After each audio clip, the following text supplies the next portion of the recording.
Good evening and welcome to the Executive Scrutiny Board meeting, Monday the 16th of January.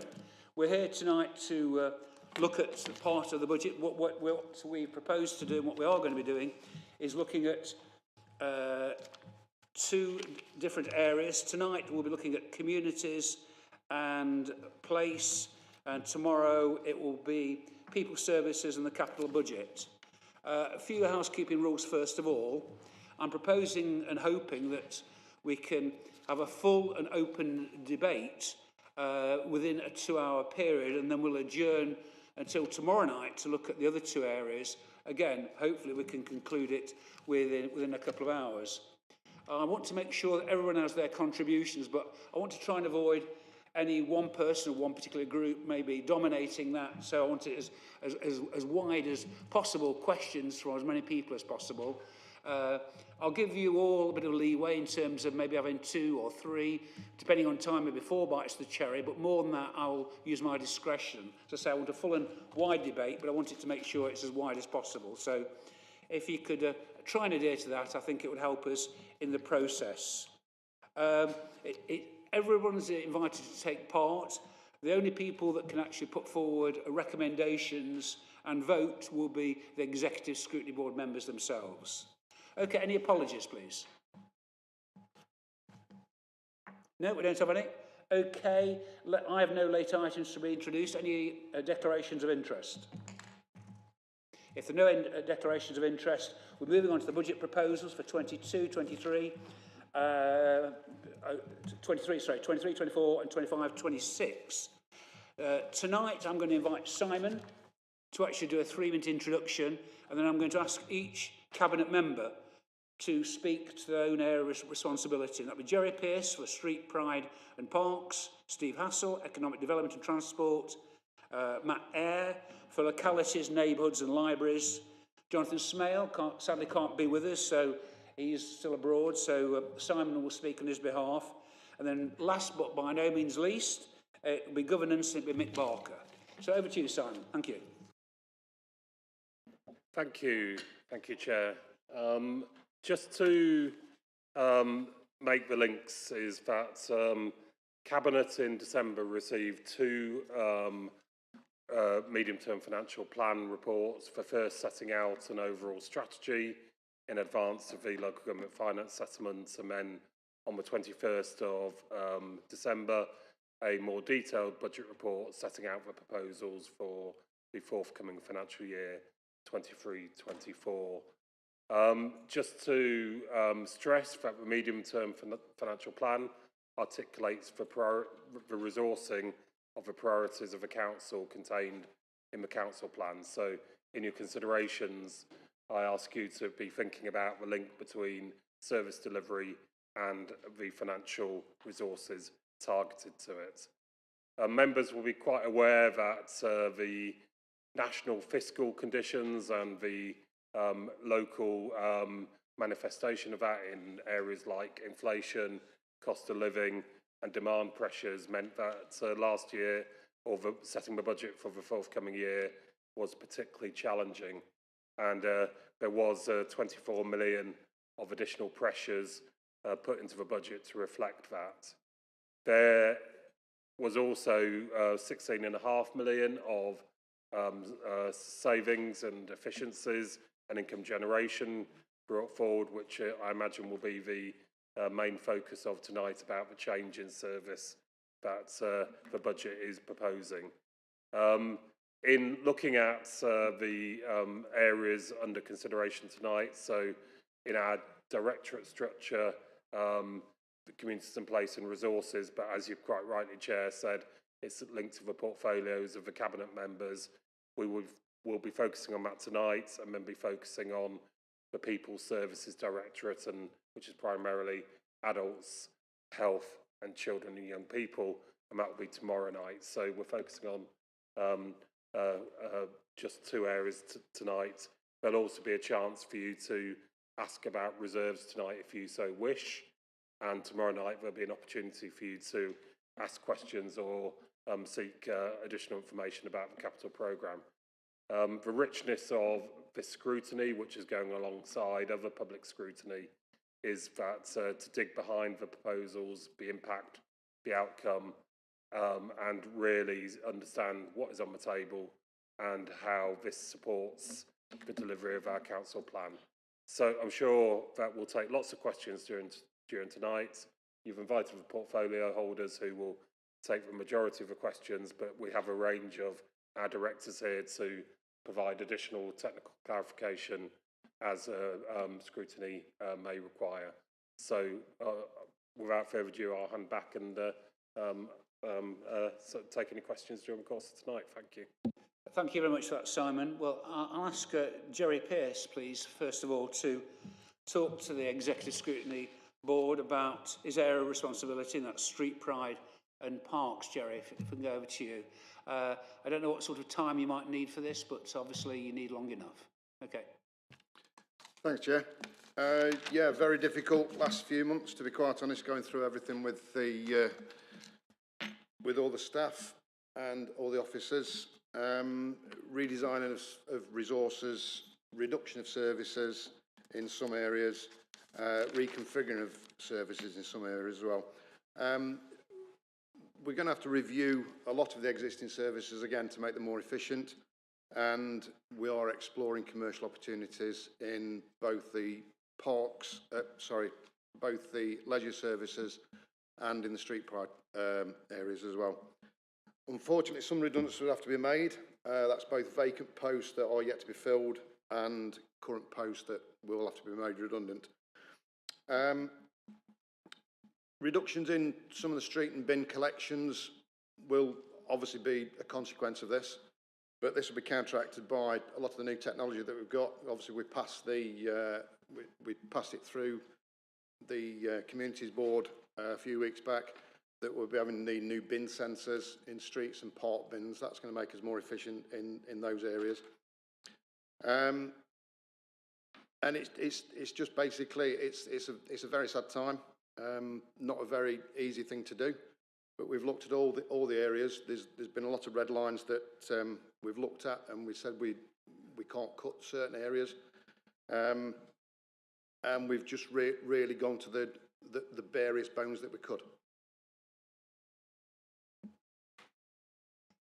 Thank you very much for that, Jerry. I'll start off with a couple of questions. Obviously, like many people in Derby, we're concerned about what the consequences are going to be because of the financial problems nationally and now locally, in terms of what that means for the future of all leisure services. Because in some quarters we see that they could be sold off, given away.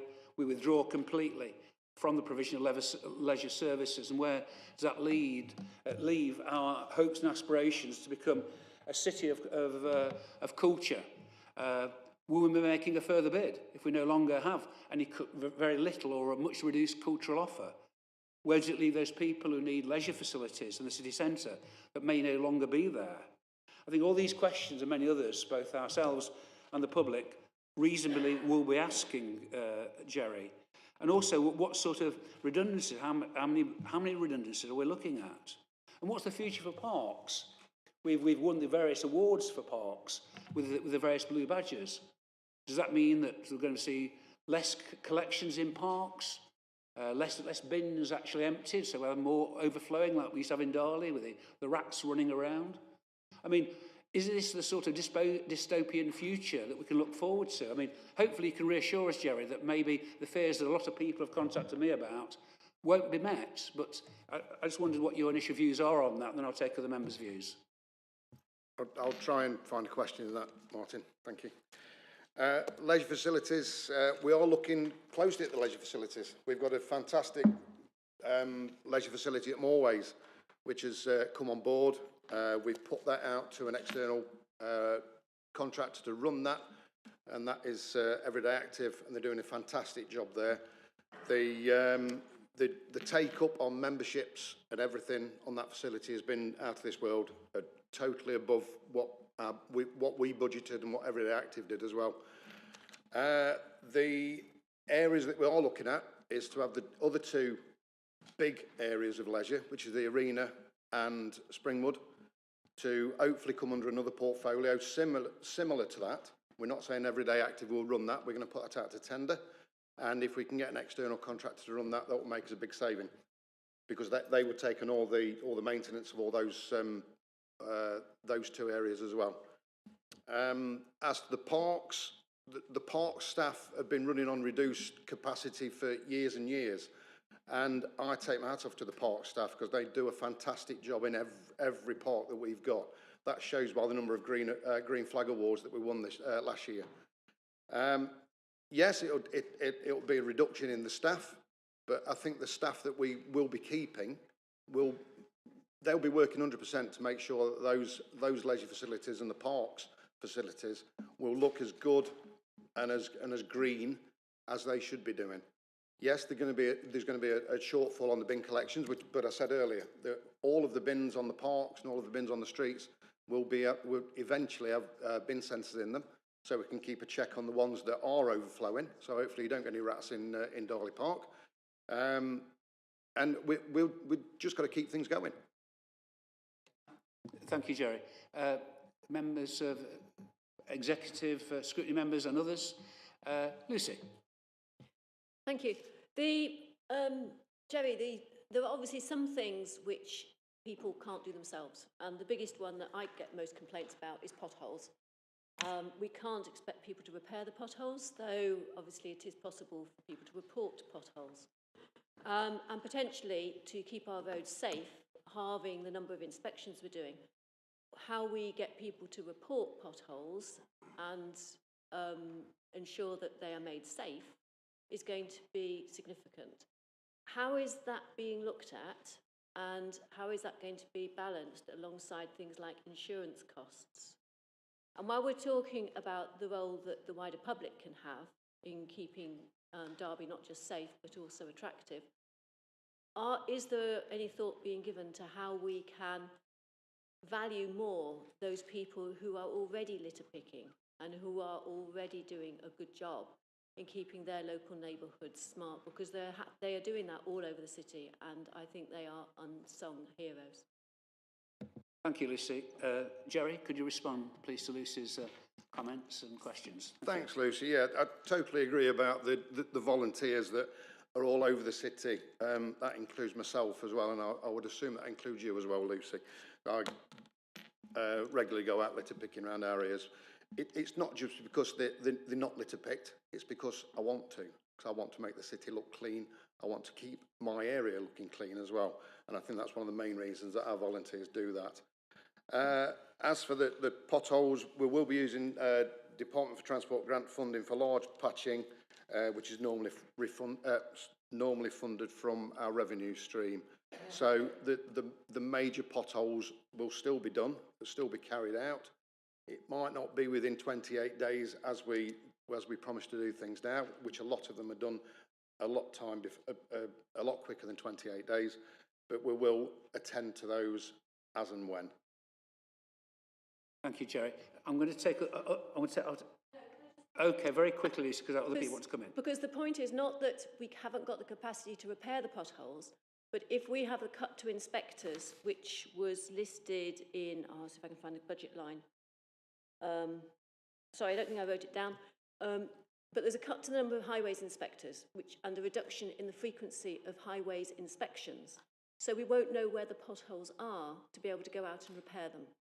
And that is the point that I'm wanting to make sure that we keep our roads safe by knowing where our potholes are so that we attend to them. Thank you, Lucy. Jerry, can you come back to that point by Lucy? Yeah, I can understand that, Lucy. I can understand that the proposal is to lose an inspector.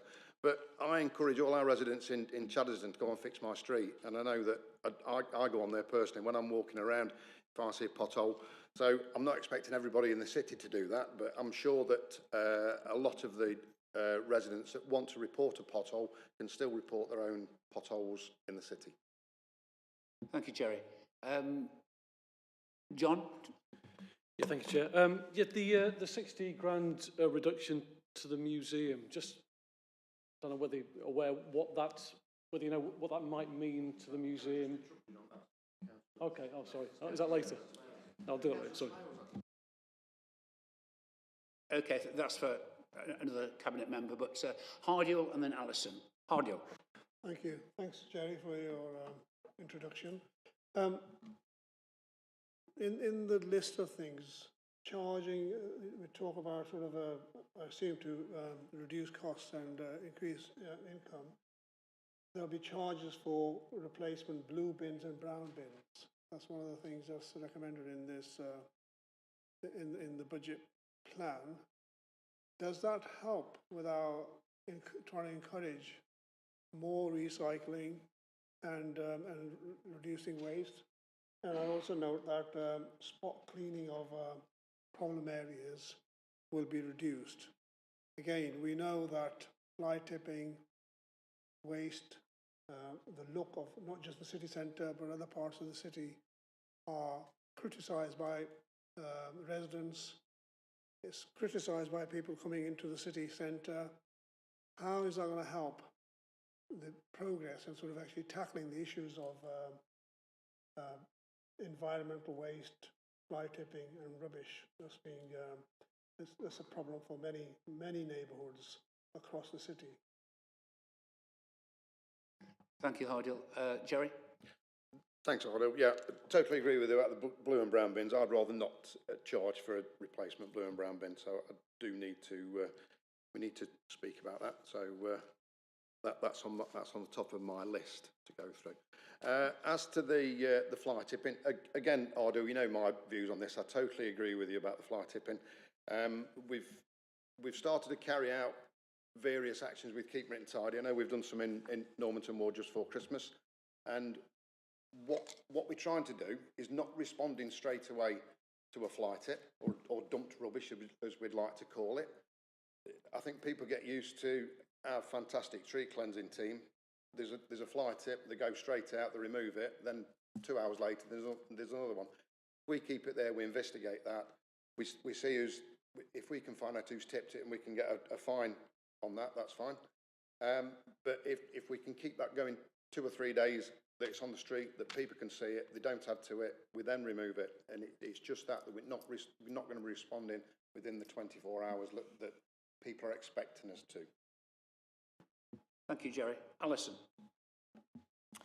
Thank you, Chair. So, Jerry, I would just like to ask you a little bit more about the park proposals, if that's okay. As you no doubt agree with me, the parks, we've seen, the parks are still, in a sense, the jewel in the crown of Derby. They are so wonderful, our parks. We have many wonderful parks. We have lots and lots of green spaces, an enormous amount. In many respects, I do believe we're a pretty green city, and I always argue that. And I think the parks, which we've known since Victorian times, obviously we had the first city park with the Arboretum, they are the kind of resource, really, that make city living sustainable on all sorts of levels for all of us, really.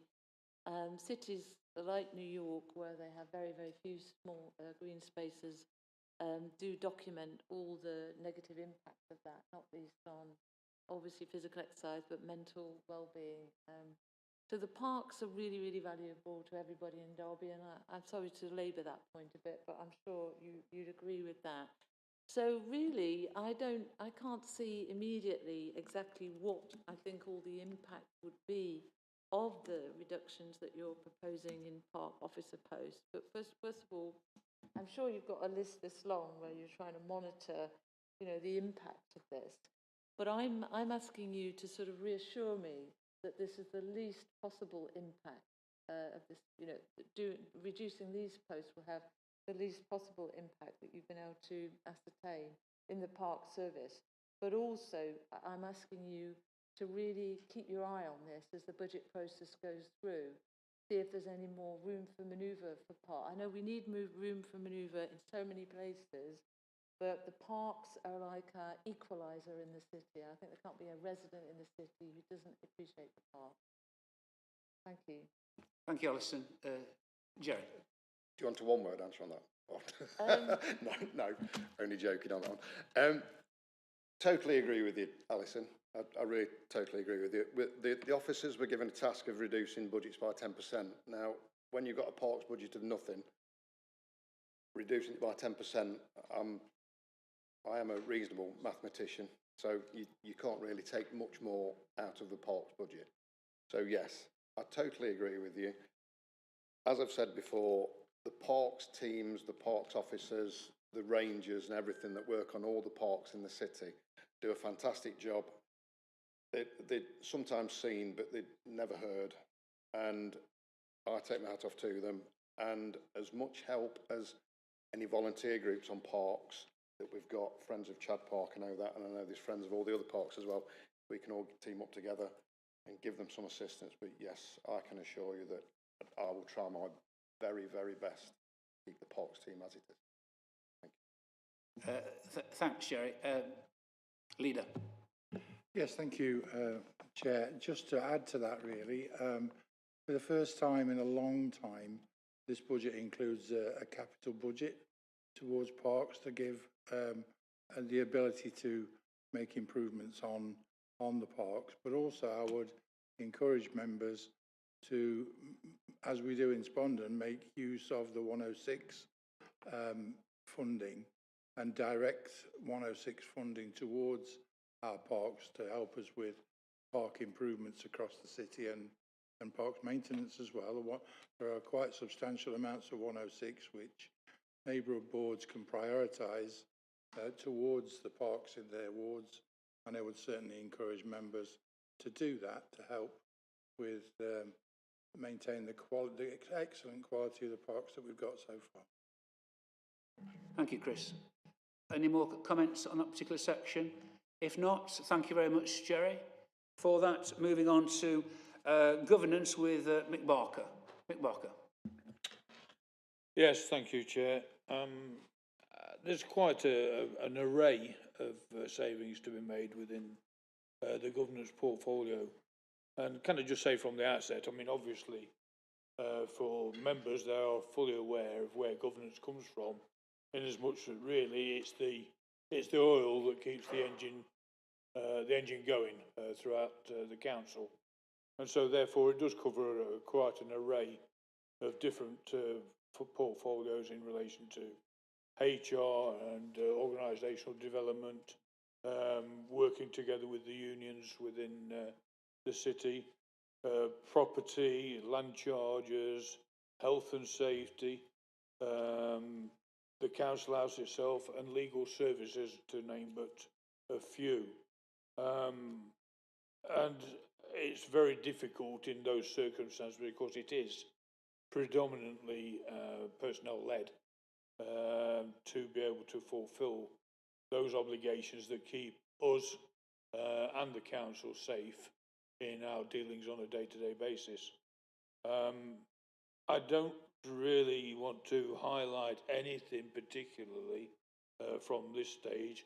I would rather really councillors from the Scrutiny Board ask any questions they may well have in any particular areas, because it is such a diverse portfolio. Thank you, Chair. I have one question, Mick.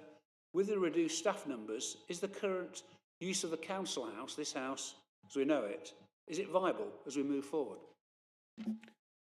One of the things that looking at within the budget is in actual fact utilisation of the council house facilities and property to probably could increase the rentals for officers or whatever within there. As you already know, we've got DPW in here, we have a library in here, there is the potential for others. Thank you, Mick. Members of Executive Board and others, questions please. Lucy. Hi, Mick. Maybe you're the right direction to ask about my insurance question on inspections due to the reduced number of staff available to do these.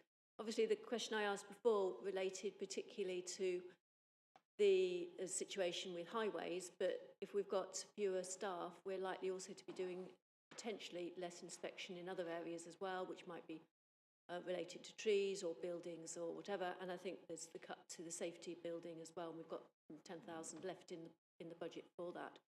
Now, that may impact on our insurance risk. How is that being considered as part of this budget? Thank you, Lucy. Mick? Yeah, all the savings that have been made, as far as I'm aware, have actually been instigated by officers from the respective departments. If they are saying that they can cope with it, it's been scrutinised by not only senior officers, but also by us in the many, many meetings that we've had over the past few weeks. In fact, few months, never mind few weeks. I don't fear that. I think we've got enough principles in place. If such complaints are made, if we are aware of such complaints, we do have officers go out, whether it be the arborists, whether it be highways maintenance people, whether it be proprietors people. They all go out and they take what steps are necessary to ensure that property, roads, trees, everything that we've got is safe and in a safe condition. Yes, it might take 2 or 3 days to actually firmly repair potholes or whatever, but I mean, at the end of the day, nothing is forgotten. It is always, and in this day and age, of course, most of these complaints are on computer, and so therefore are there to be scrutinised if in actual fact we do end up missing one, but I don't think we miss much at all. And I would hope that, you know, the way we're working smarter now, that we would be able to contain any of the concerns that you've got, Lucy. Chris, leader, and I'll bring Hardy on. Thank you, Chair. Just coming in because there seems to be a recurring theme here around potholes and inspections and things. And just a couple of things to add to that is that, you know, we've invested in our highways infrastructure £9 million in the last 2 years. And I think hopefully people will agree that the actual estate, the roads, the basic quality of the roads in Derby has been substantially improved as a result. Now, with that comes on the major routes, with that comes a reduction in potholes, and officers of the highways team assure us that they are able to maintain pothole dealing with potholes over this coming year because of the extent of them. And actually, as a council, we have an inspection regime now which is probably second to none and more detailed than the vast majority of local authorities in the country. So it's whilst this represents, my understanding is one inspector, I believe the situation, and the officers believe the situation, is that we have sufficient experienced staff with an absolute understanding of the estate, the highways estate, for us to be able to maintain it in the best possible way. Thank you, Chair. Just before I bring Hardy in, Chris, being as we've got you, I mean, under corporate resources, I see here, I mean, it's a very small, but it's important to a lot of people. Review of Christmas lights provision post-Christmas 2022. There's a £33,000, looks like, reduction. So I say this half seriously, half tongue-in-cheek. Is next Christmas potentially cancelled? Well, we are not in the business of cancelling Christmas and switching every light off, as some would have us do. It's a tough part of the decision-making in terms of this budget, but I know that Derby Live and the teams have, and working in company with the bids, we have aspirations to look at, do things innovatively and differently, and maintain, if not improve, this year's offer. Maybe Councillor Eyre might want to comment because this is portfolio. Chair, do you want me to cover that in my contributions when I go through my contribution? Yeah, I'll cover that when I go through my contributions.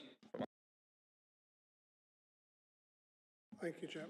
Thanks, Nick and Chris, for your contributions. First, just on the highways question, since you just commented on it, Chris, we know that you say that we would be in a better position because of our assessment tools and so forth, but we still know that there's more work to be done than funding coming in.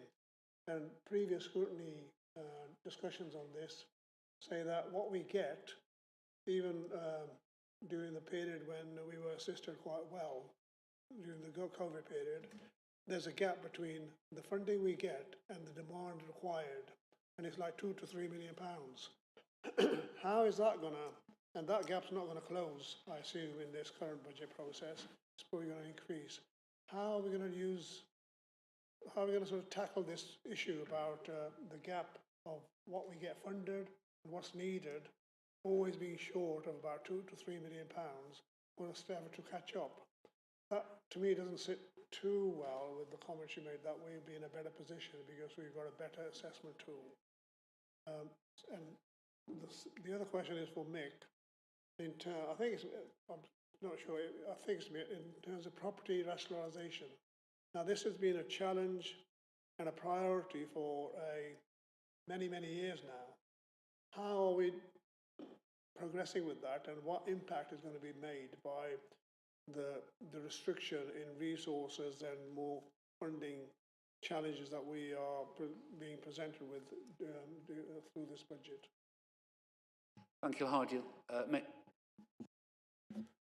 Yeah, I can answer the second one. Quite simply that we have been looking over the past 2 years really at trying to rationalise some of the properties that we have got on our books. There has been an exchange or a movement of personnel within that particular area, not least in the last 12 months as well. But we have an assurance now from senior officers that there is a real move forward to try and identify property that will not be used by this authority again under any shape or form, and to actually try and dispose of that. When you start to look at the list, in actual fact, there is not what you might consider a massive amount of property that would bring about any form of real monies into the coffers of the council. And of course, that is at the end of the day capital, not revenue, and so therefore sometimes it's easier to look at property from a revenue perspective if we can rent it out, for example, than it is to try and sell it for virtually nothing. Mick, just before I bring John and Mike in, if we can look in your area of responsibility, I see there's a total of £106,000 reduction by reducing the opening hours of the General Council Services front door from 9 till 12 o'clock Monday to Friday, and redesign the customer centre to self-service facilities. That's in inverted commas. And also reduce the opening hours of the General Council telephone service to 9 to 12 o'clock Monday to Friday, with calls diverted to digital offers. Isn't this going to mean that there's far less access by the general public to the council and councillor services, Mick? And isn't this rather worrying? For a long time, we've been trying to move towards a so-called paperless society within ourselves as well as the public as well. And the technology that is available today, we are adopting to try and bring that about within our front-facing services. I think everybody accepts that it is not the be-all and end-all of council services to try and force people down this line. And I fully understand that there are some people who may not be computer literate. I wouldn't say I probably actually put myself in that line when it comes to the technicalities of some of the things that we've got. But the bottom line is, as I say, that we would be not doing ourselves nor the public a favour if we didn't embrace the new technology that is available and is gradually being introduced to this council. And so therefore we will still have one eye on the face-to-face exemplars that come about on a day-to-day basis, but we have got to move with the times and try to, in actual fact, take that one-to-one away from the norm and make that the exception rather than the rule. Thank you, Mick. I've got Hardiel, then John, Mike Carr, and Councillor Martin Rawson. So over to you now, John. Thank you. On a similar theme, the thing about the being open for business 9 till 12, obviously closed in the afternoons, but the thing is the council house will still be open in the afternoons because DWP presumably will be accessible, library presumably, so people can still come in the council house, just not use the council's own services. So really the question is the £65,000 saving worth the reputational damage? Yeah, this hasn't been done without looking at footfalls for the council. The majority of people who are wanting council services call between those hours of work, and we have personnel standing around or sitting around doing nothing or doing very little in the afternoon, just for the odd one. You know, in this modern day and age, it doesn't make financial sense, and so therefore, as I say, there's the statistics and the data behind that for those decisions to be made. Thank you, Mick. Mike. Thank you, Chair. As a member of audit and accounts, as is Councillor Kerr, I'm a bit concerned about reduction in audit coverage by 10%.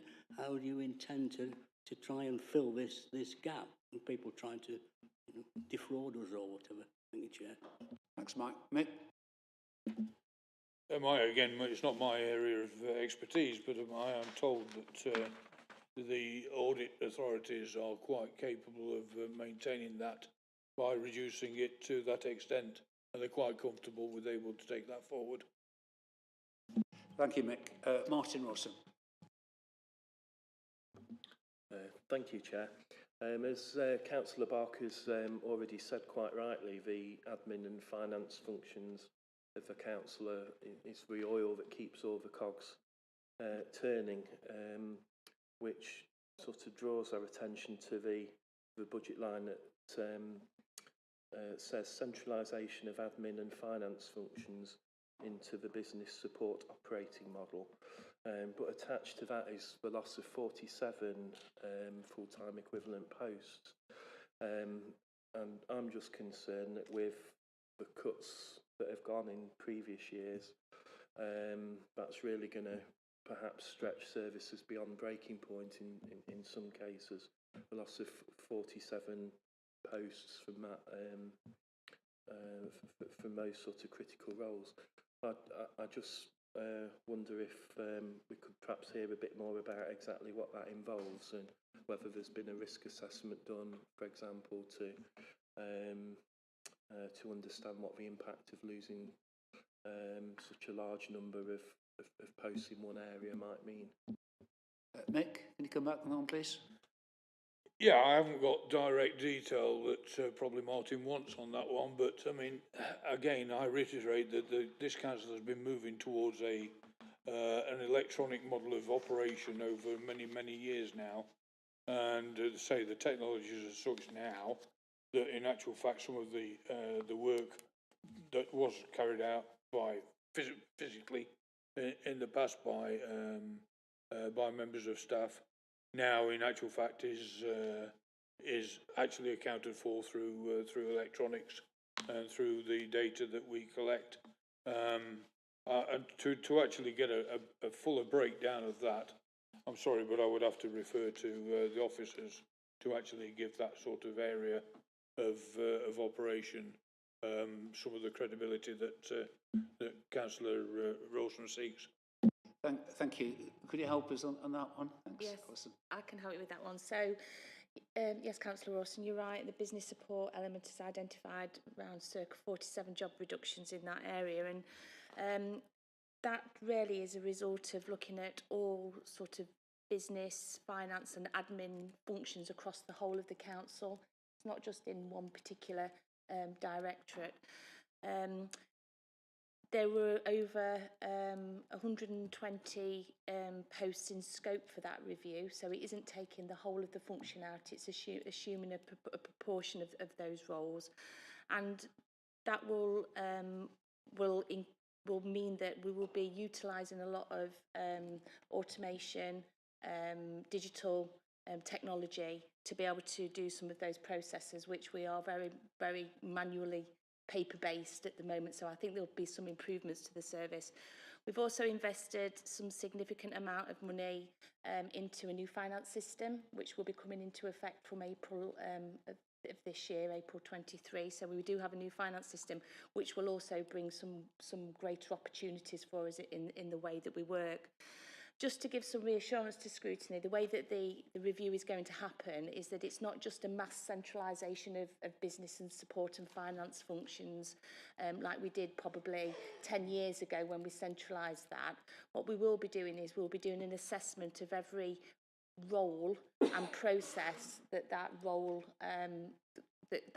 covers to make a to identify what those opportunities are for centralisation and what opportunities need to stay on the client side in the department. So it will be a review that looks at individual roles to determine where best placed that work is and where we can deliver those efficiencies.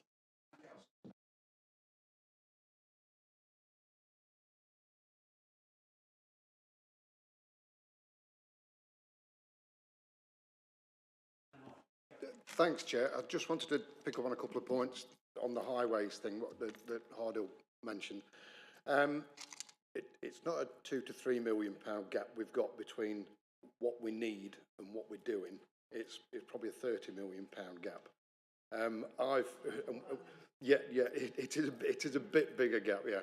The points I just wanted to make is I've written twice in the last 14 months to the Department for Transport to see if we can get any additional funding. Like Chris said earlier, we had the 9 million for the previous 2 years. If we could get that, it would really, really assist on resurfacing in the city. But the good thing that's come out of the last 2 years as well is that our in-house resurfacing team have really stepped up a gear. And it was 2-3 years ago, they were just doing a small cul-de-sac, this, that and the other, but now they're onto major roads and that they are as top-notch as some of our external contractors as well. So we are utilising our own in-house teams as well. Thank you. I'm going to ask Hardill and Lucy to be straight to the point with your comments and questions. I'll get responses and we can get on to the other three areas. Hardill and Lucy. Hardill. Thanks, Jerry, for that. I think the reality is the 30 million cumulative gap and then the annual £2 to £3 million shortfall. That's been historically there, and I know you'll be trying. Previous administrations have tried to close that gap. This actually now this year more than any other year reflects the fact that public services, local authority, local government funding has been going in the wrong direction for 12 years under austerity and whatever other rationales put against it, welcome or not welcome. The reality is we are facing this year, just across the board, not just the areas we're looking at here, more cuts to funding to local authorities, and the highways budget is a good one. Despite the efficiency and the good work of our officers in terms of delivering on the 2 or 3 different projects we're doing, we're still treading water and it's probably going backwards. And there's a whole issue about how do we sort of turn that around. And it doesn't look very good this year or the next year with the cost of living and all the other pressures. We do need to change that round. Not just for the areas we're talking about today, right across local government. And how we're going to do that is something that we really need to exercise our minds on. And central government must be made to listen to the fact that some of the cuts that are being made now and in the last few years are untenable. Just want to, I think I just want to make us reflect on what Jerry said in terms of what we've been trying to do on highways, but it reflects across the whole piece. The thing I wanted to sort of pick up is on the pressures this year. There are 2 areas where bereavement services and the street pride it says that additional pressures have been put forward because of unachievable savings in this existing year. And the budget will be looking at savings in the future years. What confidence have we got that we'll get the savings that are being put across here? Let's talk in terms of the departments we're talking about here, as opposed to the wider thing, because the bereavement services, and where are we with the bereavement services? Are we going to get the new investment in it so that we can actually start to compete and get income generation, which we have been losing to newer facilities, which has been on the borders of Derby City? And how are we going to turn that around when, in the pressures, we talk about bereavement services not achieving their savings, Street Pride not achieving their savings? Can you respond, please, Mick, to Hardio's concerns, and then I'll bring Lucy in before we move on to the next three areas. I was just mulling over the question that's taken 5 minutes, but I'll try. Legal services, quite simply, legal services are demand-led. And we have the officer here in relation to that. I, as well as she, are unable at this moment in time to ascertain what will come during this next 12 months. The budget that's been put forward, in actual fact, looks at what we see as achievable savings, but at the same time, as I say, everything's demand-led. They are involved in procurement, they're involved in children and young people, they're involved in every aspect of the council's work, and so therefore, who knows over the next 12 months whether or not we will achieve those budget savings or not. That's in the lap of the gods. This, at the end of the day, is a budget for the next 12 months. You hope, we hope, everybody always hopes, every administration that's in this position hopes that we are going to meet that budget for that 12-month period. But there will be pressures along the way, and we have to deal with them as they come. Thank you. I want to bring in members first, Chris, if that's okay. I want to bring in Lucy and Alison because of the time. If I can come back for a minute, I'll let you contribute then. Lucy, can be succinct, please, and then Alison. Thank you. Thanks. 3 points. Thank you. Firstly, and to pick up on what Mick's just been talking about, procurement. Procurement, the emphasis here is to make sure we're still making savings, but we also need to make sure that we're still following our contractors and we're not getting waivers going through because people haven't extended things in contracts and procured them in a timely manner. And therefore, yes, IT and training could address the reduction in staffing, but how is that going to be managed? Are we really confident on that? Talking about IT, there's a proposal to save funds by not paying Microsoft for their version of software and to use some free software instead, which I think is absolutely great because Microsoft are onto a killing. But changing from one set of software to another, again, there are training implications, and are we confident that staff, presumably across the board, including ourselves, are going to manage that switch seamlessly?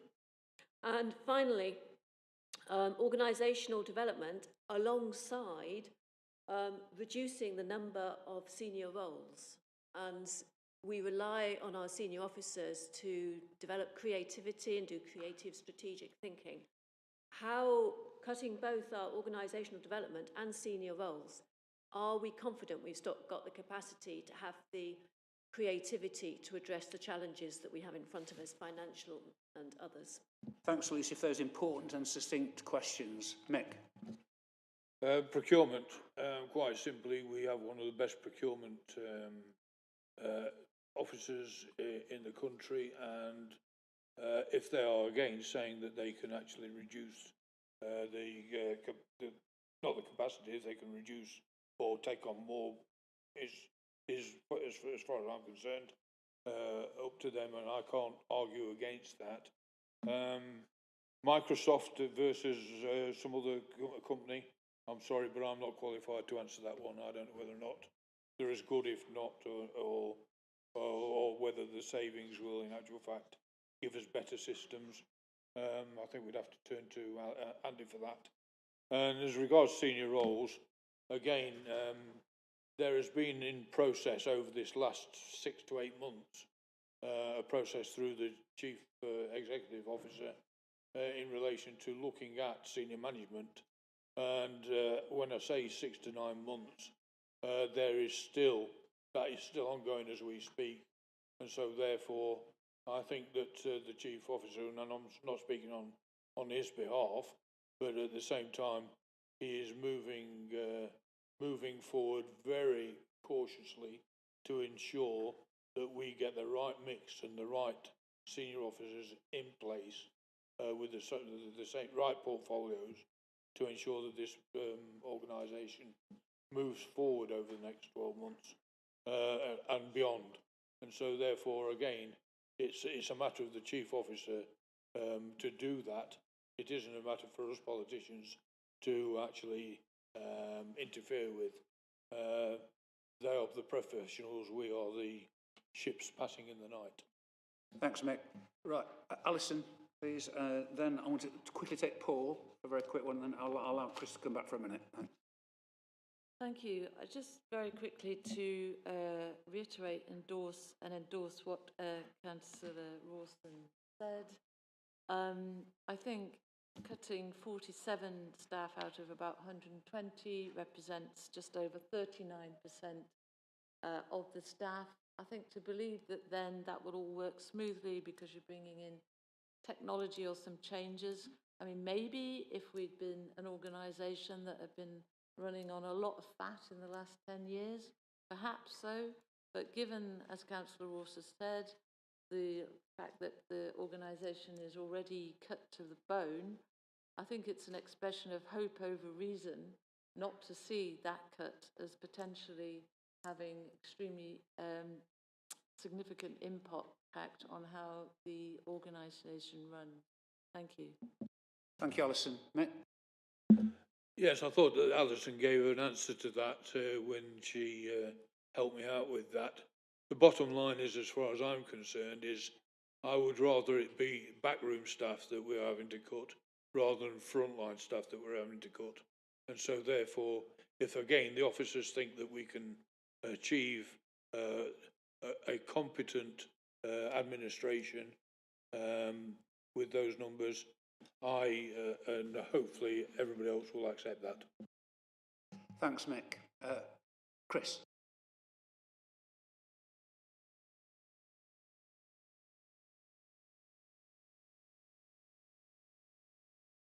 Open door.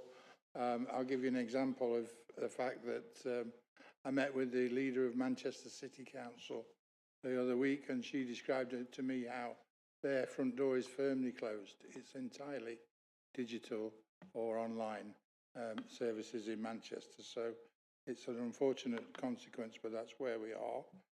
There seems to be quite a lot of concern around the savings within the administrative section. We too, this is, just to be perfectly clear, this is an officer recommendation that they can work more, work smarter, work digitally, and that they can deal with a reduction of 47 staff within those teams. We've been working for months, days, hours, weeks on this, and amongst that we pushed back on this and asked officers if that can be achieved. And that goes in line with Hardill's question around some projected savings that weren't achieved from last year. We have, and the examples are in Street Pride, and that is largely around being able to commercialise services there as in legal. So a big thrust of what we've been doing for weeks and months with officers is ensuring that any proposed savings are achievable, because we can't afford to get into, in such tight circumstances, we can't afford to get into further areas where we put pressures on ourselves by not achieving the subscribed savings. So I can assure you, Chair, and the members, we have absolutely pushed back on officers to ensure that savings, proposed savings, are in fact achievable. Thank you. Paul, very quickly. Just a quick question for Councillor Barker on his comments about how efficient and highly regarded the procurement team is. We're not the only council in the area, I'm sure, that's having to make some serious savings. Have we ever considered basically asking other smaller councils in the area maybe if they could use our procurement services, and we'd get a revenue from that, and it might also protect some of the staff? Just an idea. Thanks for that, Paul. Mick, have we considered that? Not to my knowledge, but I'm sure that Emily's in the room. She will give that some consideration. We are, of course, in a state of flux at the present time, in as much that there will be some new legislation coming out from the UK government in relation to procurement, because, of course, I would suggest at this moment in time, we are still working under European rulings. So there is going to be changes anyway. Thank you very much for that. We'll now move on to Steve Hassell's area of economic development and transport. Steve, thank you. Thank you, Chair. I think I'll start by giving the caveat that actually, and it should go without saying, that none of us sit here wanting to deliver a budget that sees reductions of this nature. However, and I have said it before, it's about fiscal responsibility and cutting our cloth accordingly and working with what we've got. No one comes into this game to see cuts. We always want to go forward and build. But we are now in a time where we've got to start addressing the problems that we have financially and act accordingly. I think for my portfolio, Chair, there's two overarching themes. There is a reduction, and I won't labour each line, it's all there in the report for people to read. There is a reduction in capacity across regeneration and other services, and sort of in a change to that across our planning services and other services that we charge out for, there is an increase for those charges. And just a note on that is that that has not been reviewed for some time. It was highlighted that we weren't even covering our costs in a lot of those services that we charge out for. And actually, I think it's about realising our worth and not underselling ourselves, particularly for planning-related services. So, like I say, I won't labour line by line the reductions or budget savings that we have highlighted, but I will reiterate that we stand by our budget. We have tackled the challenge along with officers, and it's a credit to them for the long hours and work that they've put in to help us bring this to council. But I would like to finish by saying that while there is a reduction, and there's no other way of putting it, our capacity within the city has always been limited, but we've always punched above our weight. And I think in the last few years, no one can deny that there's been more regeneration and cranes and building and confidence in this city than many can remember in a long time. I think, and I don't think, I know, and I have the greatest of respect and confidence in the team that will remain in our regeneration team, that they will capitalise on that confidence and will help this city continue to move forward. Thank you, Chair. Yeah, thank you, Steve. Steve, you said we punched above our weight, but using the boxing analogy, aren't we now on the ropes? And aren't some of the cuts that you're proposing in your area counterproductive, because they will lead to less economic development, less jobs, less income to the city? It seems to me that you're in an impossible position. And in many respects, if I take the party politics out of it, it's not an enviable position for you to actually be in, to have to make those cuts in something that you know will lead to less economic development, less jobs and less income. It's absolute madness. And I think collectively, irrespective of our party politics, we need to be saying this. The position that you and we may inherit in a matter of weeks is impossible. But I'll come back to that at a later stage. But I think that's probably more of a comment, not fair to ask you to comment on. Colleagues, comments, please. Question. Lucy. Thank you. There's so many in this area that we could talk about, aren't there, really? It's because it's the area where we're aspiring to the future, where we would love to be doing better and where the answers to our problems possibly lie, but it's all highly risky as well. But as a specific, in the Cabinet report, in section 4.9, it talks about the Highways and Transport Work Programme and how it's going to be consolidated over the next 5 years. And I presume that this comes under you. I just wanted a bit more information about how that is going to be managed. It refers to the number of old schemes, and probably most wards have had schemes that weren't delivered from last year or the year before or the year before that, and which are still sitting there. So an update as to what's really happening on those, how that consolidation is likely to work. As a starting point, please, Chair. Thank you, Lucy. Steve. Yeah, thank you, Lucy. I think, you know, we have a long-standing problem of delivery of our LTPs and our priorities, and it is a long-standing issue, and I will refer to officers and how they expect to realise that.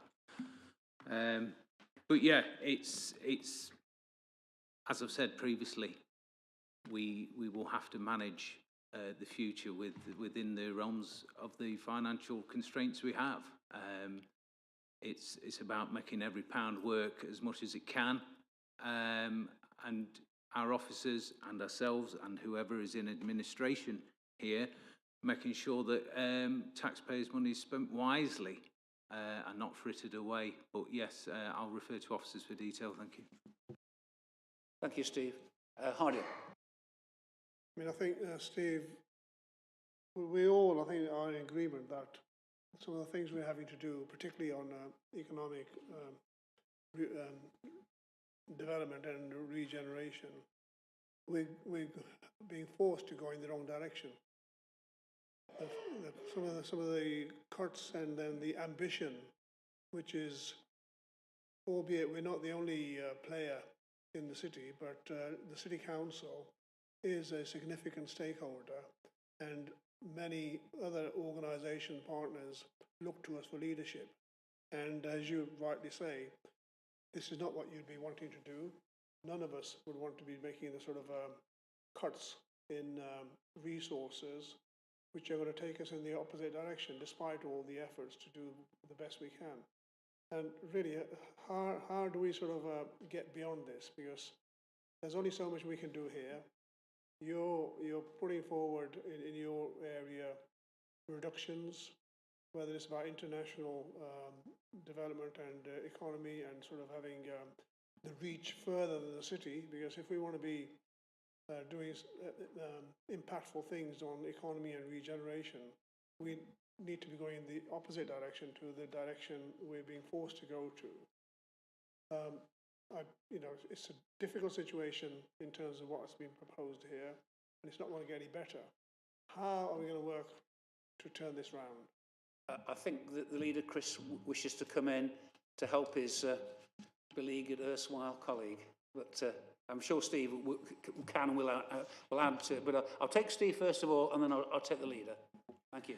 Yeah, I think I don't think we need to get away from pounds equals outcome. We have some fantastic partnerships that we've created over the past few years from this administration. I don't need to list them, you'll be aware of them. It's about realising the potential of those partnerships and moving on, and maintaining the confidence in the market and investment. It is not about, and as much as money is a useful tool, it is not the only tool in the toolkit.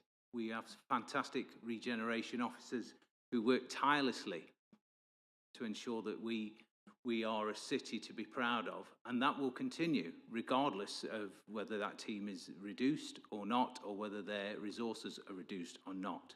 The impact will be the same. The impact will be that the desire is that the city is one that we will have more and continued regeneration and investment. Thank you. Thank you, Steve. Chris? Thank you, Chair. What I actually want to do is to educate some of the members in what our position actually is, because for many, many years what we've done wrong is to talk our city down, and we still seem determined to do that, because I've got a list, and I'll be brief. Great British Rail, Castle Ward, DRI site, Derbyon's plans, Connecting Cities, Becketwell, Becketwell Square, the Luff bid for the hotel at Becketwell, entertainment venues, the business school, Frygate Goods Yard, the Learning Theatre, Oakhall, North Riverside, Market Hall, Down to Earth, Smart Park, Rolls Royce. I could go on, Chair. Many, I've missed many off of that.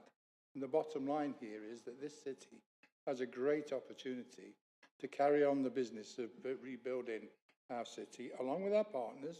We have a fantastic partnership board with great contributions, and a great contribution from Marketing Derby and their 200 businesses that are ingrained in improving the city. So the answer here, if you want an answer, Hardeal, is to stop talking the city down and talk it up with us. Thank you, Chair. I don't think anybody, Chris, in fairness to Hardeal and anybody else, is talking the city down. I think sometimes things have to be said when they're not working. Like you mentioned Great British Railways. Whatever happened to that? That's been scrapped. Whatever happened to HS2 that were fully behind? Well, there's a question mark against it, isn't there? But you know, sort of, we need more clarity. But I think what councils are doing, Chris, they're doing their job, and I'm sure you understand that. They're raising when there are concerns, they have to be raised. When there's things to support, of course we'll fully support them and promote them, as we always do. But I think it's a little bit unfair to say we talk the city, some people talk the city down, because that's just simply not the truth. Hardeal wishes to come in. I think it's fair to bring Hardeal back to very quickly refute that, and then Alison. I wasn't going to come back in, but I'm surprised that from what I said, you're talking about me talking the city down. Yeah, ridiculous. That is absolutely ridiculous.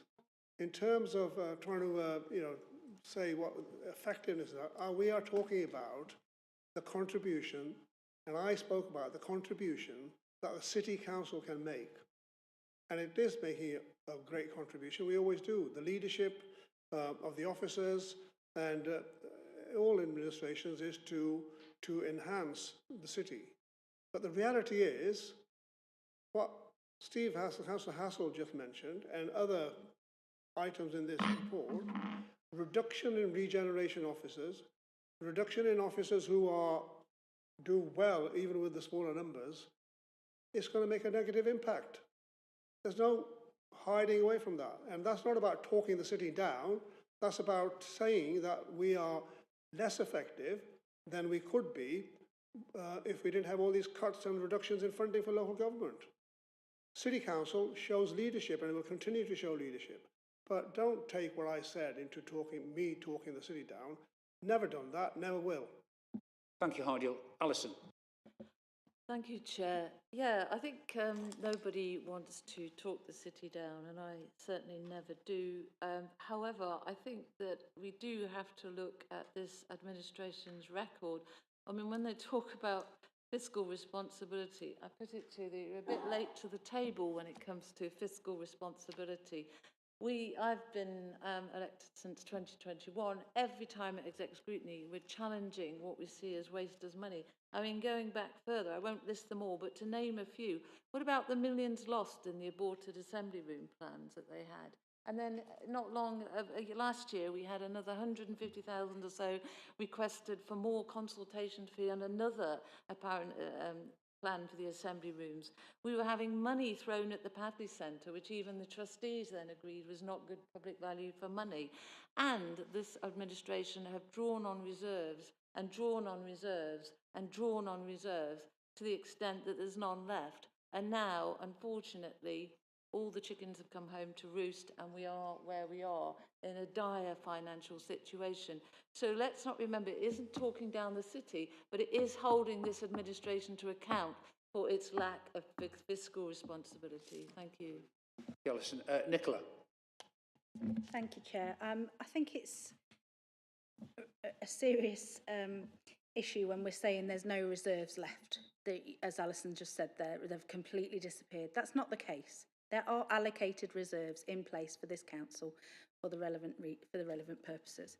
The reserves that we are looking at within this budget are specific to the budgets themselves, but there are reserves in this council. We are not. The Section 106 officers and everybody around us have done everything they can to ensure this council is in the position it is in. I do think that sometimes, whether you like to agree with it or not, the way that you speak and the terminology sometimes that you use does come across negatively for the city.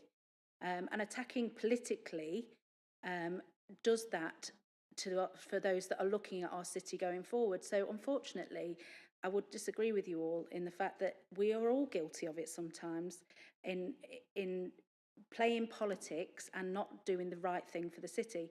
And I do think it's an important point that Councillor Hassel made around pounds don't equal prizes in this case.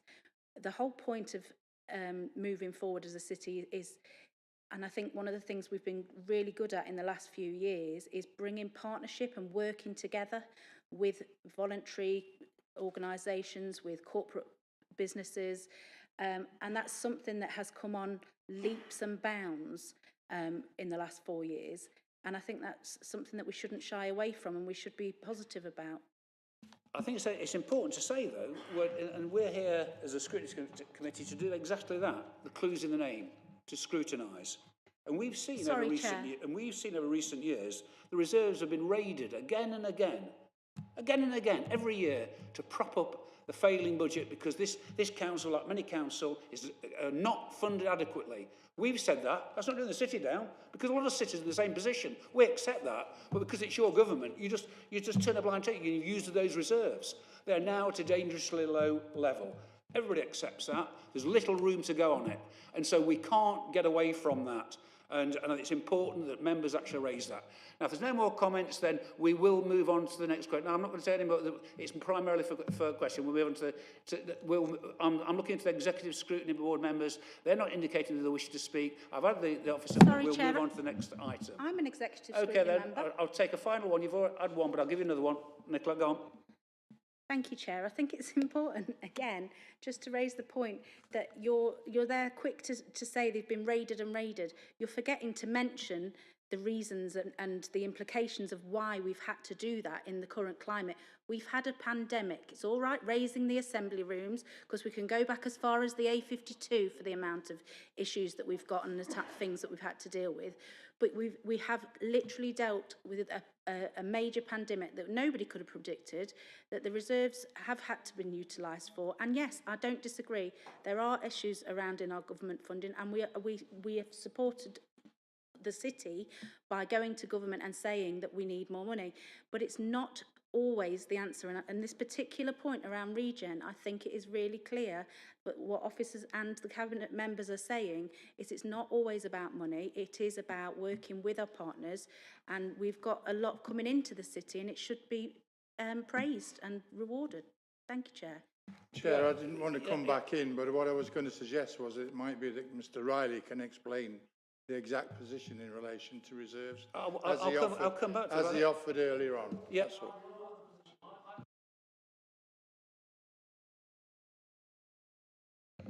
Sorry, Chair. I want to deal with Nicola's point. It's only fair as executive member, and then I'll make a decision. I'll make the decision as chair who I call in.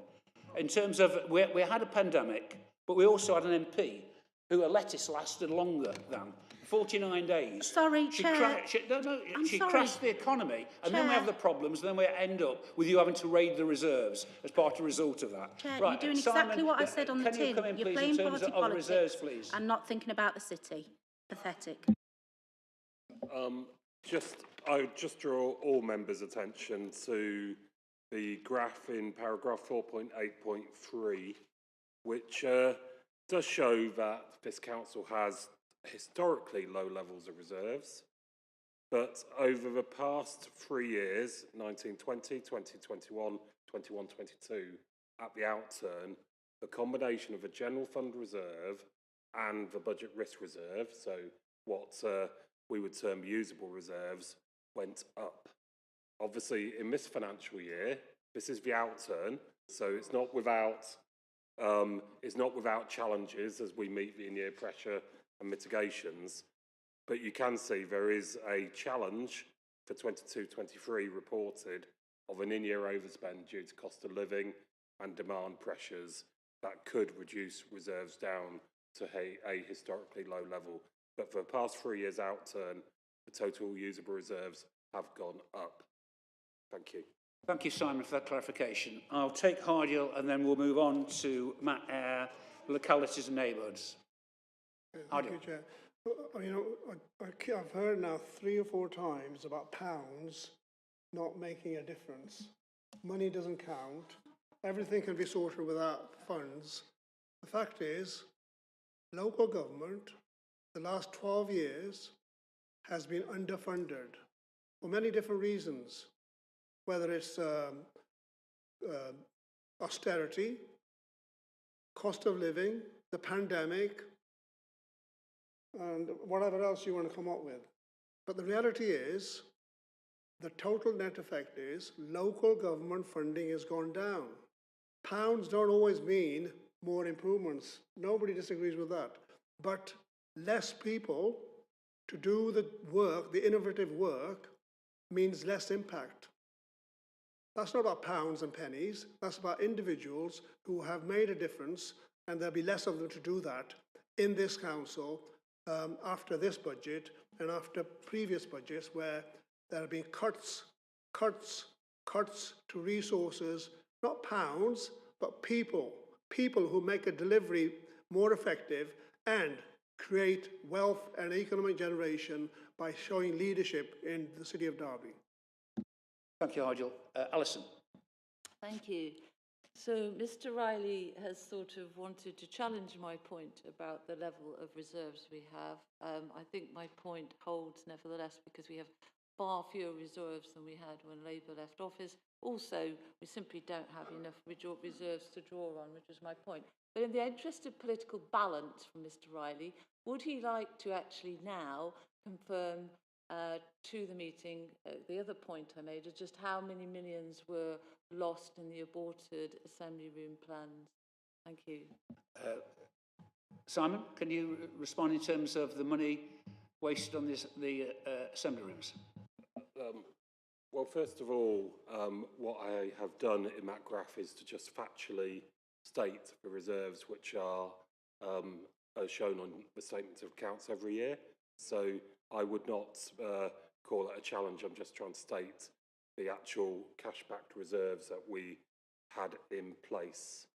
In respect of the assembly rooms, there has been some costs incurred in respect of the assembly rooms, which is reported in our financial records, and indeed has been reported into council through council questions. And there is also a budget for the future demolition of the assembly rooms at the appropriate time in the capital programme. If Councillor Martin wants an accurate figure, I can provide that update. So I do know that we reported it probably about 6 months ago in a council question, but I will provide that to Councillor Martin. Thank you. I'll take that offer, please, Chair. So I'm talking specifically about the money in relation to not the ongoing maintenance of a defunct building, but more the project proposed by the Conservative Home Administration that had to be cancelled. But I will take you up on that. Thank you, Mr. Riley.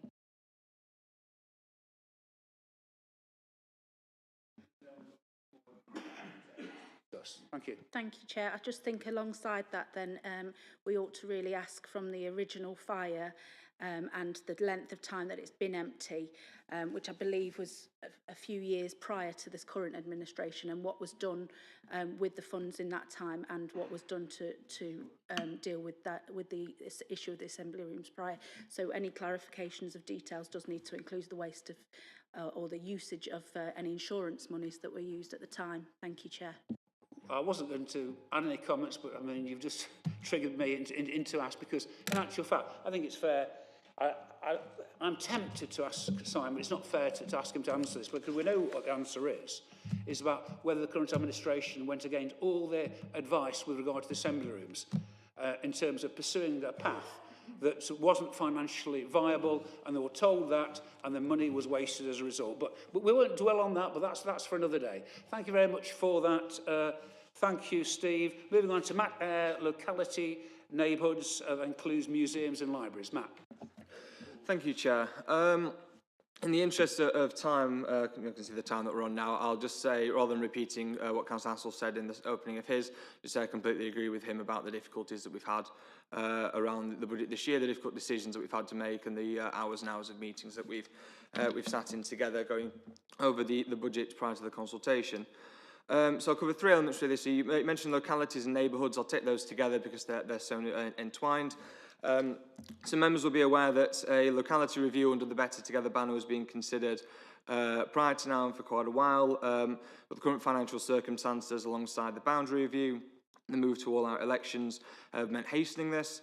So under the proposals that are in front of us, there will be redundancies, there would be changes, there's no getting away from that. Our priority is that every ward has access to a public protection officer, a neighbourhood officer and neighbourhood manager, likely under the renamed localities officer and localities manager, but it was unlikely that wards would have specific individuals solely for their ward. So the access would still be there, but it might be that where things take a day now, they take 2 days under new systems. Libraries as well is one that you mentioned. So we are proposing changes for libraries and a move away from the current system which we've had for the last 5 years and the new way of working. These would be influenced by the communities themselves.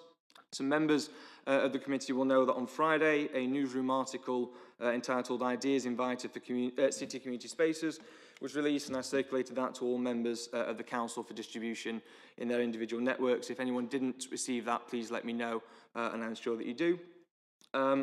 The position we're currently in with regard to our community managed libraries, so just to be clear, not the 5 statutory libraries but the 10 community managed libraries, is that we are awaiting the expression of interest from community groups, CICs, other organisations who would be interested in taking forward the community spaces, which include the libraries going forwards. We're asking for their best case proposals, which will then be the subjects of further discussions over the coming weeks. And we mentioned Christmas as well in the previous contributions. Our Christmas offer is shared between myself and Councillor Smale, so I'll cover the elements that I can. So when you mentioned there is the plan to cancel Christmas, definitively no, we rejected that motion thankfully months ago. The Christmas light switch on is not proposed to be removed under this consultation, neither are the Christmas lights. And there have been some very strong first discussions, including one over email today with our bids, to put in place plans for Christmas 2023. And it does seem very early to talk about Christmas 2023 on the 16th of January, but those discussions need to be occurring now. The initial discussions around a steering committee to drive the Christmas offer forwards towards a set of aims which are still being determined. We know this year, for example, the indoor ice skating ring was incredibly popular, and the light switch on, which occurred on a very mild November night, was also very well attended. However, we do need to discuss elements of our Christmas offer that may not be as popular or may add comparatively little to the offer, but do receive funding and can be a bit of a drain on some of the funding resources. And we'll steer ourselves to what the public want with increased involvement from the private sector, and that's what that budget line in particular represents. I'm happy to take any questions. Yeah, I think in general terms, Matt, I mean, what the public are interested in are what the effects of these redundancies and cuts in your area of responsibility. How many jobs will go, what the services will be affected, what will it look like. We know that 60k is being proposed to be taken out the museums, and I know questions already have been asked. It was suggested that just quickly check, the museums is Councillor Smale's portfolio. The museums is Councillor Smale's portfolio, not mine. Right, okay. In terms of libraries, there are a number of questions, obviously, that still need to be asked, and I know that they'll be asked on Wednesday night at the full council. But obviously, my colleagues are from the Executive Scrutiny, I'm sure will have a number of questions to ask, so I'll take them if they can indicate they wish to speak. Hardiel. Thanks, Matthew, for your opening presentation comments. Just on the libraries, 2 things really. One, the invite to ask community groups and others to give ideas of taking up the space of these community managed libraries spaces. What timescale are you looking at, and is there going to be a massive gap between any interest being shown and possibly those spaces being used? And secondly, on libraries, how many libraries do you predict will be closed from the community managed libraries? So that's on libraries. You mentioned that unfortunately there have been cuts made, and I'm disappointed, obviously, as anybody else would be, of the redundancies. There's 4 redundancies going to be around the Better Together partnership work. Partnerships has been lauded by yourselves and your administration, and it's something that's a hook that we need to sort of make more use of partnership working and joined up working to make things happen. How do you think this is going to be impacted by the fact that we're going to have redundancies? And let's not hear from you, pounds don't mean much at all. So it'd be helpful to know how we're going to continue with our strategy for the Better Together partnership work, which from my experience, even at the moment, even currently before these funding cuts, was faltering because of the resources and the strategic leadership being at not a high enough level to make it impactful. The other point I'll pick up from the budget statement around your area of responsibility, Matthew, is community safety localities. And there's a line which says, remove neighbourhood board funding. Can you clarify what that means? Right, Mats? Thank you, Chair. Hold on, could you just show me the last line that you've mentioned there? Are you on the right page on that? Libraries. No, for the removed neighbourhood board budgets. That was taken out months ago. It's a line there, community safety localities, it says remove neighbourhood board funding. It's in the paper.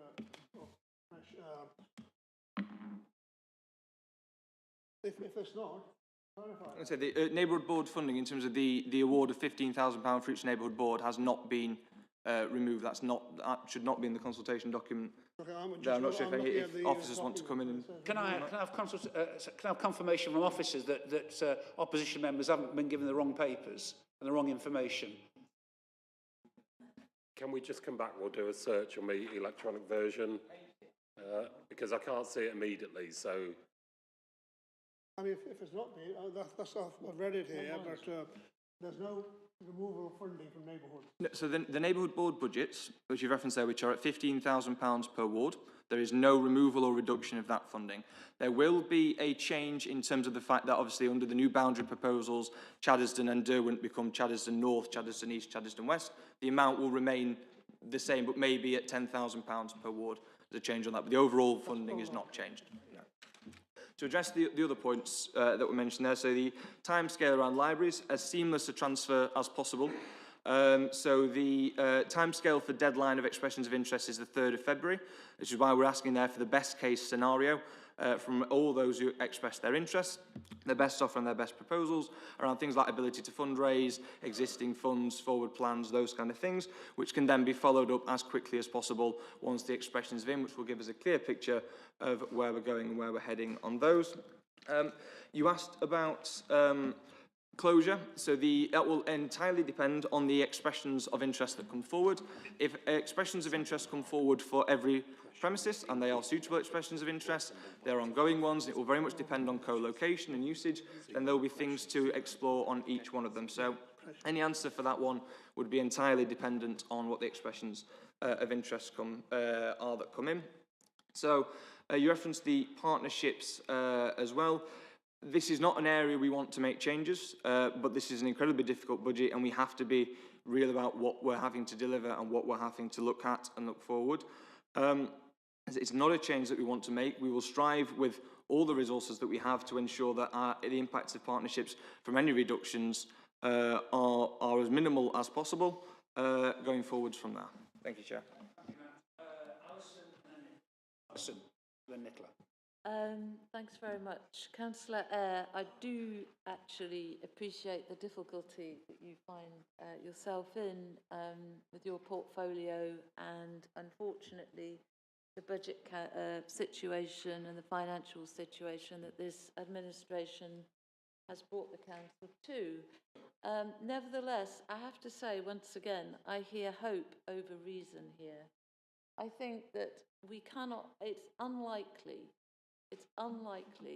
that all of the 10 community managed libraries will stay open without some support from the council. And remember how important these libraries are to people. They have been quite successful in attracting a number of very committed volunteers. Many of them have been writing to me in the last few weeks as they've been writing to other councillors. They understand the value that these libraries and all our communities across the city. And in a city, I'll remind the council, because it's not often talked about since education was put in some quasi-privatised zone with the academy system. In the council, you know, the actual educational attainment in this city is well below average. Libraries play a key role, particularly in preschool children, providing books for them, an environment where sort of ideas, learning, words all really matter, and little reading events, etc. Libraries are also important for a lot of older people. They're important for all sorts of people. Lots of things happen at these libraries now. Their activities have been expanded as a result of them becoming CMLs. So they're a very valuable resource. And I put it to you that it is really unreasonable to assume that they will all continue, or that even indeed most of them will continue without some council support. Thank you. Nicola? Thank you, Chair. Two things. First point I wanted to raise was I think Hardeel said that there wasn't a strong enough leadership impact from with the Better Together. I would totally disagree with that. I think you said something along the lines of there wasn't a strategic level response for the Better Together. Was that correct, Hardeel? Okay. I'd invite the Director, Rachel North, to come in on that, because I think, having worked with her on this for many years, and the approach has been very much strategically at the core of what this council's been driving forward. And I'd just like to give her an opportunity to explain a bit more about the in-depth of that. But the other thing I wanted to mention was around the libraries. And I do, as a Spondon resident, I am a member of the steering group on the Spondon branch. And I think what we've got to remember is, and I'm not playing party politics, but this was an inherited solution that was in the process when we first came on. And the way that it was, those that were CMLs, that were going to be community managed libraries, was very interesting. And a number of those sit within the administration's wards as opposed to other wards. But what I would say is that I do think what the DHA in their this approach should have been creating this Better Together approach, bringing more dynamic and diverse opportunities within the libraries, not just a library facility. And I personally don't feel that Spondon, for example, has seen that. I think it has almost created a second level, third level of management, which isn't necessarily needed, because the volunteers and the steering groups are doing an amazing job. And I think if we can work with those volunteers and those community groups to continue and improve on what is for the localities, and that's always been key for us in Spondon. What works in Spondon might not work in Mackworth or Darley or anywhere else, but you know, we do have that strong partnership with a traders association, a community association, the libraries, the schools, and all the rest of it. They do work really well together, and I think if that's the sort of model that we can move forward with, I think it will actually be an improvement to what is available in localities for the wards. And I think that's an important thing that we need to work on and see it as an opportunity, really. My concern and worry, and which is shared by many in the city, is at the 11th hour, you and your group will pull a rabbit out of a hat. You'll save Spondon and Alistry Library, and then a number will be other more deprived parts of the city will be thrown to the wolves. That's what our concern and fear is. And I think the public have a right to know which ones are facing the chop, and what are you going to do to make sure that those in deprived areas are not thrown to the wolves, whilst the two in the more affluent areas with quite a number of volunteers are saved? That's the concern. Rachel, did you want to come back quickly, and then Hardiel, and then we need to move on to the final one because we are 25 minutes ago. Hardiel. Yeah. Thank you, Chair, and thank you for Councillor Ralston letting me speak about this. I think it's really important to reinforce for members that Better Together is about how we work as a local authority in our city and working differently, working with partners, working across our services and not focusing in the silos we may have worked in previous years. So fundamentally, the work around locality is joining up some of our officers we have who work in our neighbourhoods, but until very recently have not worked together in those neighbourhoods. We have a neighbourhood officer and other officers from other parts of the council, whether that's in social care, in adults or children's or libraries or highways or other housing officers who also work in those neighbourhoods, but are not doing that in the most a collectively joined up way that they could do to get the maximum benefit. So this work we're trying to do now, we've been doing over the last couple of years, is really trying to change that narrative, so we bring officers together much more effectively to work collectively. And this proposal in this budget for this particular round, around looking at localities differently, it is taking out capacity, but is also joining up other capacity. So local area coordinators who work in the adult social care space, and their function is around reducing the demand of out social care. One of our biggest pressures that's causing our problem, if you like, about our budget position or not helping it, they are working in those locality teams to work with our neighbourhood officers and with our PPOs and other officers that work in that area to collaborate to reduce cost. So it is a bigger area than just looking at one element. Thank you, Chair. Thank you, Rachel. Councillor Hardiel, and then we've got 20 minutes left and we've got another big area to go through. Okay, so I'm taking Councillor Eyre first. I wanted to come back, which is only fair. Hardiel and then Lucy. I'll be brief, Chair. To comment on Councillor Martin's points, entirely agree on the importance of libraries in communities, and we will be led by the expressions of interest that come in and the data surrounding each library on what we can do and where we can go forwards. And to address your comment, Chair, about the 11th hour rabbit out of the hat, that can't happen because we'll be led by the expressions of interest, where the deadline is the 3rd of February, and we'll be led by the data and the information about each library. We are not the kind of administration that would, for example, give neighbourhood board funding only to certain wards and blue bins only to certain wards and other resources only to certain wards. We'll be led by the data and we'll be led by the expressions of interest. Thank you. Hardiel and then Lucy. Hardiel. Thank you. If you can be succinct, please, both of you. Yeah. Thank you. Well, yeah, 16,000. Just want, Rachel, in terms of what you describe as the strategic vision, you know I agree with, and it's totally the right thing to do.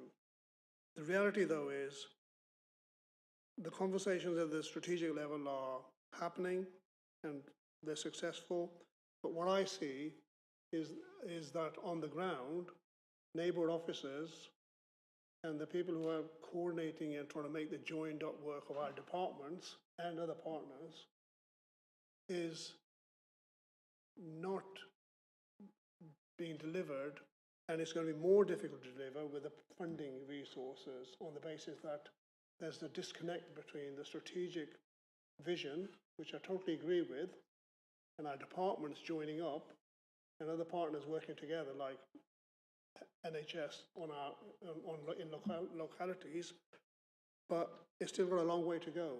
And the budget constraints here will have an impact on that. And that is what the point I'm trying to make. So the vision is spot on, and you know that, I agree with that. But the delivery of it is going to be impacted by these cuts. Thank you, Hardiel. Lucy. I'll start briefly on the neighbourhood front, where it would be lovely if we were using people with the right skills in the right places in the neighbourhoods. And as part of that neighbourhood working, my plea would be to ensure that there's somehow a link between the highways function and consultation related to engineering projects and the other neighbourhood teams, because I don't think that our highways engineers are their time is best spent doing the consultation element of those. So I'll just leave that for people to take away. But I wanted to come back to the libraries because it's over 30 years ago that I got involved in politics because of the closure of libraries by the then county council in this area. And one of the things that the council then, the county council then, was really criticised over was not just closing libraries, but also cutting the book budget. And one of the proposals here is to cut the book budget. And I just wanted to explore that because it's really, books that are being borrowed get tatty really quickly. And then they are less attractive, and then people don't want to borrow them. So we're into a downward spiral. And it's really to explore the ways in which we can actually address that issue. There may need to be a budget cut, but let's see what we can do to explore how we can not make it impact on the quality of the book stock. And regarding the deadline, 3 weeks. Now, last year, no, before that, probably when the review was being done, which was requested for 2021, after the 5 years of the community libraries, there could have been a flag raised to say, we're doing a review on libraries now, it might mean that we can't afford to keep them going. We could have done that last summer when we had reports going to Cabinet. But no, it's happening 3 weeks before a deadline.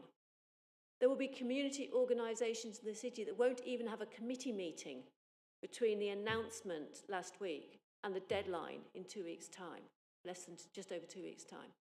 So I really think that if we're going to stand a chance of getting a realistic bid for running our community libraries, that deadline needs to be extended. What flexibility is there? And it may even be that we need new organisations set up to do this, because if there isn't a local community organisation, it's a matter of those volunteers, half a dozen, maybe 2 dozen people who have been supporting that library, to come together and say, could you chair us? Are you any good at finance? Are you happy to be trained up to do a bit more than you're doing at the moment? What time have you got to give? People will need time to do that, to save the libraries that we can. Thank you, Lucy. So, state of books, what we can do in terms of them deteriorating, as Lucy said, and also about what she suggested is, and many people would agree, an unrealistic deadline for showing an interest in libraries. Chair, so very quickly, so the reduced spending on new books is a 1-year proposal, so you'll see it's a reduction in the first year and then it's a pressure in the second year, so it is a 1-year proposal for that. Again, it's far from ideal, but I think we're in a better position in terms of a 1-year pause than we would be a 5+ year pause. It is a 1-year pause proposed in this budget. And again, I appreciate the comments around the deadline. It is for an expression of interest to put a proposal forward. There will be subsequent discussions after that deadline around the specifics around the expression, but it's an expression of interest. And if there are queries like that coming from CICs, community groups, there is the email address on there. Again, the article's been circulated to everyone. If they want to invite me to discuss it further with them, I'm happy to attend things like that. But it is for an expression of interest that the deadline is for. So we'd encourage people to get those expressions in at the earliest possible date. Thank you, Chair. So for any library, anybody says, I'm interested in running that library, the clock will stop ticking. Say that again for me, Chair. If somebody says, maybe it's one of the libraries in the south of the city says, I'm interested in running that library, will the clock stop ticking in terms of possible closure plans? So it would depend on the specifics in terms of are you talking a constituted group, a CIC, an organisation. So our encouragement is that whether it's a group of individuals, whether it's CIC or organisation, they put together their proposal and submit the proposal before the deadline. Those proposals can then be evaluated. Those proposals can then be looked at in detail. Those proposals can be looked at as the plans going forwards. The subsequent discussions can take place, and it will be very sort of determinative of the subjective content of each of those and the subjective circumstances in terms of moving forward. So if you're asking me to give you a general answer, I wouldn't be able to without the subjective content in front of me, which obviously none of us have at the time. Moving on to Jonathan Smales' area of responsibility, that's finances and culture. Jonathan is away out of the country. Hopefully he'll be coming back. In his absence, we've got Simon. Simon, over to you. So thank you, Chair, and Councillor Smale will be here tomorrow night, flights willing, and can take any supplementary questions as part 2. Just here, there's Councillor Smale's portfolio is finance, digital assets and culture. So Rachel will briefly introduce the culture aspects here. But the proposals in respect of the portfolio that Councillor Smale has is really building on the work that we have been doing for a number of years, trying to become more efficient, effective and economic in how we deliver and shape services. So there's proposals here for efficient use of assets, including rationalising some of our outlying teams into the council house. It's about more effective support underpinned by insight into activity, into the services required, and also providing our colleagues with the best information that we can to plan for services. There's using technology, and I think Alison Parkin has talked about the new financial management system, introducing workflows so we can still be as effective as we were previously, but using the benefits of modern technology, and also supporting people to access services as and when they want, and also supporting them through use of technology in that. There's a people strategy, which is about encouraging our colleagues to be the best they can be and to retain and develop staff, and we're focusing on tools that will help that to be the best that we can, and in some cases decommissioning external software which we can provide that support internally. And ultimately, when it comes down to it, we've done a lot of work as part of this budget proposal to look at where activity is happening. So, for example, in terms of use of the council house, most of the activity does happen between 10 and 12 o'clock. It doesn't mean that if people came presenting themselves at the council house for homelessness or whatever else, we will be here for them. But there are chances to match our resource, hopefully to enhance the service when people want to use it. And I'll hand over to Rachel just for the cultural elements. Thank you. Thank you, Chair. Thank you, Simon. On the cultural work, and going back to comments that have been made in the discussion tonight, none of these things are what we'd like to do in an ideal world. We're all trying to make the best use we can of our resources and to maintain our ambition for our city despite the financial environment we are within. So in terms of the comments made around City of Culture, there's absolute commitment to continue to look at the ambition to do that, to resubmit again for the next round for the UK submission process, and the creation of Culture Derby, this vehicle that will sit outside of the authority but work with our private sector partners and cultural partners to try and maximise income and capacity into our cultural life of the city, remains absolutely front and centre of our ambition. In terms of the reductions in the budget that are proposed around culture, there is a recognition about looking at our events programme and trying to prioritise where possible those ones that make the most difference to living and breathing our cultural life. If our other events and the smaller events take place in our parks can be done, working with volunteer groups and other community members to try and reduce the pressure on our staff to do that, that is what we'd look at. And looking at other ways of bringing in commercial income. So a reduction in some of those events, but maintaining the critical ones that make a difference to the confidence we feel in our city. And then in terms of the Museums Trust, a really, really important organisation that runs our museums really, really successfully, as we know, in our city, but a recognition that the whole council is taking a 10% reduction across all of our services, bearing in mind the reality of our financial position, and therefore a 10% cut in Museums Trust grant of a similar nature, for them to try and find a way of managing that. And absolutely, members have asked, do we understand the impact on the museum? Yes, we do. And we work very closely. We're working with partnerships all the time, and the museum are a really critical partner. We recognise that reduce their existing pressures on their budgets around the energy costs and the inflationary costs they're seeing in their operation, and they're already looking at a number of different things about opening hours and staff capacity and how they use more commercial events in their spaces and all of those things. So we do understand the implications of it, but it's really about equalising the reduction and the 10% pressure, if you like, across our budgets, across all of our operation. Thanks, Chair. Yeah, thank you, Rachel. Culture is the glue that binds together a civilised society, and yet a reduction in jobs and services will not help this city moving forward, will not help us get that extra inward investment, and will not get people coming into the city centre, enjoying the city centre and spending money. We see the proposals with regard to Derby Live, some cuts in there. We see cuts elsewhere. And obviously, we're concerned, as many people are in the city. And even at this late stage, it's still difficult to understand how we can possibly be putting forward a bid for the cultural city status if we're making such reductions. And even at this late stage, I think we'd be wanting to have a re-look at the cuts in culture, the cuts to Derby Live, the cuts to events, which undermine the efforts that we all share in wanting Derby to be able to put forward and successfully put forward that bid for cultural status. I'll take questions and observations from members. John, and then Mike. Thank you. Yeah, thank you. Clearly, the museum's budget is down to the bone, like ours is. I appreciate that. Do we know specifically how the museum intend to make the saving of 60 grand? Thank you, John. Rachel. Not in detail, because clearly that's still in a consultation process, isn't it? So it hasn't been determined by council yet. But I do know that there are existing arrangements to make their budget meet their income based on their existing pressures, inflation, energy, and all those things, do include a number of elements, including reducing possibly their opening hours, which is outside of our 60,000, looking at their staff capacity, particularly at senior level, and trying to amalgamate roles, looking at increasing their income opportunities by increasing, you know, the way they sell their services, using their building to put commercial enterprises on as opposed to community ones to maximise income.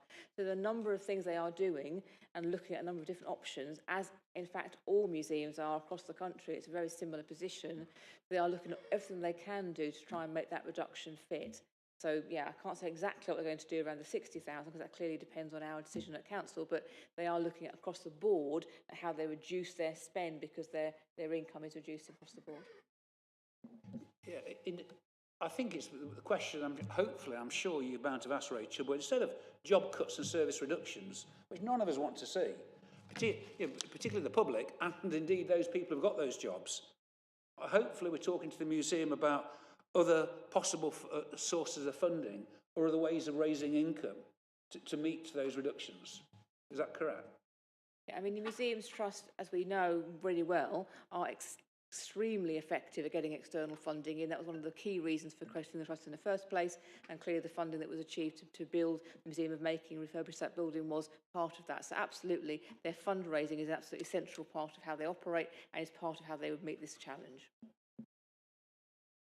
Mike. Thank you, Chair. Yeah, I'd like to... I'm not against the cut of people per se, but it says Derby Live reviews staffing for the delivery of events. I'd like more detail. Does that mean when you want to book a ticket, there won't be anybody to answer the phone or whatever, Chair? So I'd like to know what's behind the reduction of 4 people, Chair. Good point, Mike. No, I mean, clearly, we want to maintain our service offer and maintain the income we get from those events we put on. So it's about rationalising our existing resources to make sure we can everything we've said this evening, really, to be as efficient as possible, to be effective as possible, not to duplicate resources and duplicate effort. So it's taking out some posts where we can, but to maintain as much as we can our service offer. I have talked about less events, so there will be a less need for all of those staff, but absolutely, we have events and we're doing that work in box office, that would all continue to be there, otherwise it would be pretty pointless otherwise. Thank you, Rachel. Alison. Thank you, Chair. I think this is complicated, but I think, and a difficult one, but I have to say that I'm hearing again hope over reason. And a lot of sort of euphemistic talk here, because basically we are saying that we're going to basically take out a lot of the city's support for the cultural infrastructure in the city, and yet we want to plough on with this bid to become the city of culture. And I understand the budget situations we're in, but I just think we need an element of realism and reason rather than this expressions of hope. Clearly, I think Derby is a fantastically culturally vibrant place, actually, in many ways, in terms of local bands, the things that go on in church halls, the things that happen in our pubs, the community choirs. We've got a massive range of the kind of culture that any city would want to see. and I think we should be proud of that in Derby. We have some elements of sort of so-called higher level culture or more institutional culture, and the addition of the Museum of Making in recent times has been a huge step forward for the city. But I really do ask, I really doubt really whether we can make a serious bid to become the city of culture when we are taking this level of funding away from culture. Thank you. Thank you, Alison. Are there any more comments? Lucy, yeah, there's a final one before. Thank you. Yeah. In the budget paper that went to Cabinet, 464 talks about a £26.3 million cost for our utilities.